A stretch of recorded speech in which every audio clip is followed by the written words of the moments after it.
السلام علیکم ورحمۃ اللہ وبرکاتہ۔ اعوذ باللہ من الشیطان الرجیم، بسم اللہ الرحمن الرحیم۔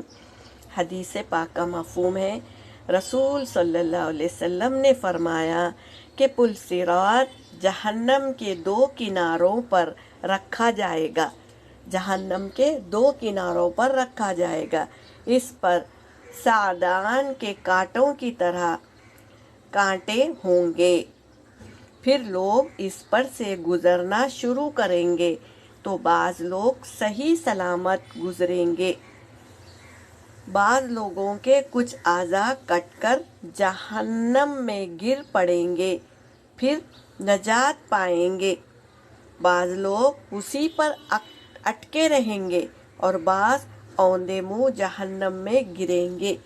اور جو نیک عمل کرتے ہیں، دنیا میں اللہ کے احکاموں پر چلتے ہیں تو پل صراط پر بجلی کی طرح گزر جائیں گے، کوئی تکلیف نہیں ہوگی۔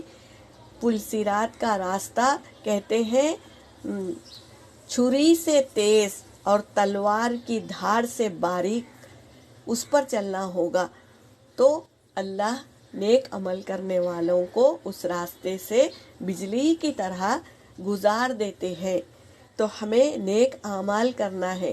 دنیا گزارو میری بہنوں، ایک دن ہم گزار دیتے ہیں، لیکن اس میں اگر ہم نماز پڑھے، اللہ کا ذکر کیا، صدقہ کیے، کوئی نیک عمل کر لیے، کسی بہن کا ساتھ دے دیے، یا ہم کو اللہ کے قرآن کی دعوت دینا ہے اور اللہ کے راستے میں نکلنے کے لیے لوگوں کو انکریج کرنا ہے، تو ایسے اعمال جو کرتے ہیں اللہ تبارک تعالیٰ پرصراط پر بجلی کی طرح گزار دیتے ہیں۔